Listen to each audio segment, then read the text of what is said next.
Hey, thank you all so much. Please have a seat. It is a treat. I'm your last X. The main event comes right after me. It has been a treat to be here with so many good friends. I appreciate Mark's advice, his friendship, and his introduction. We have been friends for 32 years. When I was elected governor and was succeeding Mark, he had won all these accolades for his tremendous accomplishments, had been in Time magazine as one of the best governors in the United States. And I asked Mark the question, bluntly, I'm going into a tough job. You've been a great governor. How can I be a great governor? And he said, Tim, the way to be a great governor is very simple. Become great and then govern naturally. And so, Mark's never had a shortage of an ego, so great advice. Mark, thanks for making it so simple. I'm with a lot of great folks tonight, not only the governors, but first ladies and elected officials and people who have all been very deeply engaged in Virginia's amazing transformation. And I just want to say a word about the transformation of Virginia in the lifetime of folks in this room. I'm 54, about a month and a half ago. And when I was born, Virginia's economy was bottom quarter of the nation, per capita income, and today we're 7th or 8th, depending upon how you measure it. A lot of the themes of the speeches tonight have been, what do we bottle about Virginia to try to take it to the nation to make the nation stronger? And I think that's a wonderful question, because Virginia is the state that has moved the most in the lifetime of people in this room, from back of the pack to front of the pack. No state has come close to making the transformation economically that we have. And as a nation, we do have to grow the economy more, so we could learn from China, India, Singapore, and we should, but why not learn something from Virginia? Why not learn something from the state that's moved the farthest and then try to do it nationally? Politicians are great oversimplifiers. There's a lot of things at stake. But I believe fundamentally that what moved Virginia in such a dramatic way, and that we've all been part of it so we can all feel some pride in it, is we just decided after a very long time to be a talent state. We would embrace talent. Whoever it was, wherever it was from, whatever it looked like, we would embrace talent. When I was born, Virginia was closing schools down rather than let children learn together if their skin colors were different. That's told as a story about racial segregation, and it is, but it's also a story about that we didn't really value talent that much if we would close schools down. Until the early 1970s, the University of Virginia and other major universities didn't admit women. That's told as a story about gender inequity, and it is, but it's also a story about talent. We didn't really value talent that much.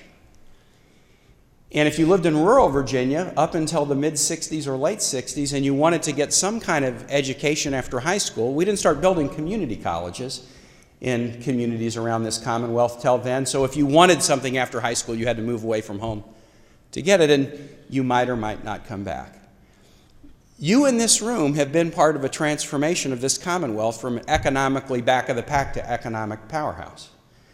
And I believe the single most important thing that has moved this Commonwealth is this, that we decided to be the talent state. We grew our own talent, regardless of race, regardless of color, regardless of region.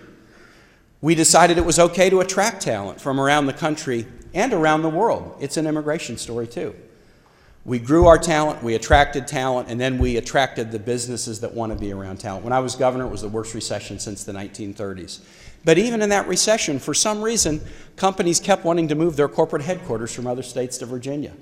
Hilton, Midwest Vaco, SAIC, CSC, Volkswagen of North America, those were just the headquarter moves.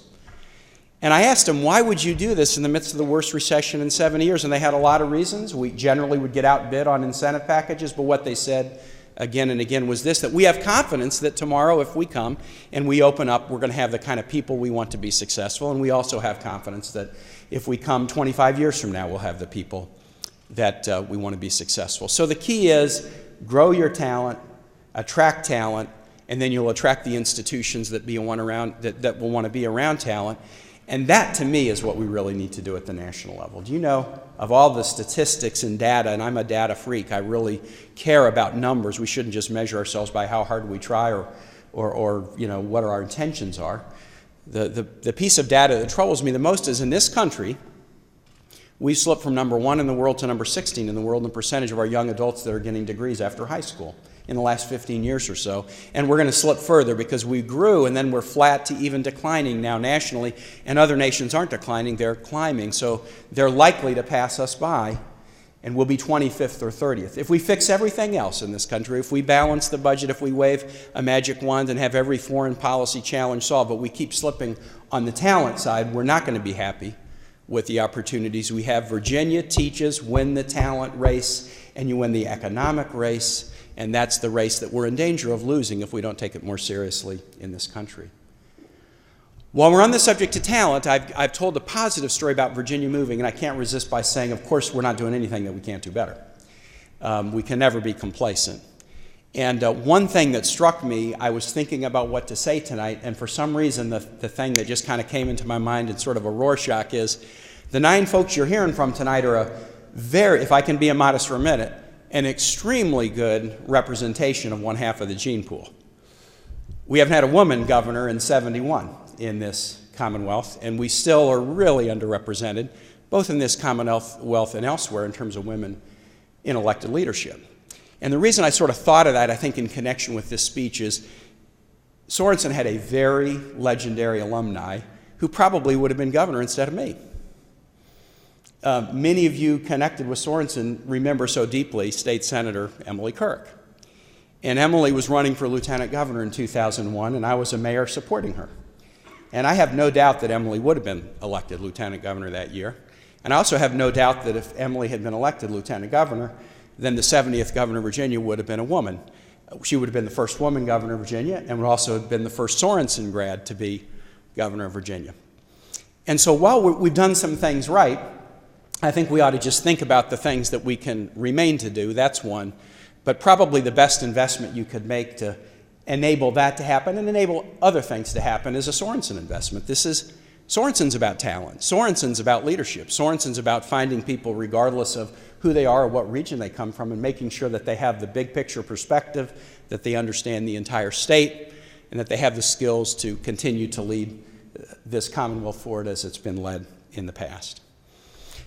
Win the talent race, you win the economic race. That's what we've done as a Commonwealth. We've shown that's the path. There's so much more to do here and elsewhere. It's now my pleasure to introduce our final speaker, who is the current governor. We're all X's and former excellencies. There's one excellency in this room, and I want to introduce him. Bob McDonnell and I are friends. We met when I moved into elected statewide office from being mayor of Richmond. We might have met when I was in local office, but we worked closely together when I was lieutenant governor, and I got to know him well, he and Maureen and their families. When Bob was elected governor, well, when I was governor, Bob was my attorney general. I was his client. And that relationship between a governor and attorney general when the parties are different could be a challenging one. Bob and I had some disagreements about things, but they were on the table and above board, and we talked about them, and we understood we would disagree. But Bob did a wonderful job as Attorney General of Virginia when I was governor. My agency heads appreciated it, and I did too. We were together last night in Blacksburg at the 5th commemoration of the horrible shooting at Virginia Tech, and I remember the work that we did together to make sure that folks who had been adjudicated mentally ill and dangerous needed to make sure that those records were getting into databases to make sure that folks weren't able to unlawfully purchase weapons. And on that and many other issues, we worked in a way that I felt was very productive and very cooperative. Bob and I are different parties, and whether we're different parties or the same parties in this room, we 9 have different views and different philosophies and some differences, but that doesn't really matter so much because we are friends. And as Bob gets ready to come up, I just want to say, I'm not sure there's anybody in this room that is running for governor in 2013, but if you're thinking about it, I will tell you that Bob McDonnell will be an extremely difficult act to follow. Now, the reason I say that is this. There is a tradition among governors that when we leave the governor's mansion, we play a prank on the governor and family that follows. And some of these pranks are quite good. They're quite good. Warner played an amazing prank on my wife and children and I when we moved into the governor's mansion the first day. But if I'm going to be immodest for another second, I will say the prank that I played on Governor McDonnell and his family really needs to go into a Hall of Fame somewhere. It was so spectacular.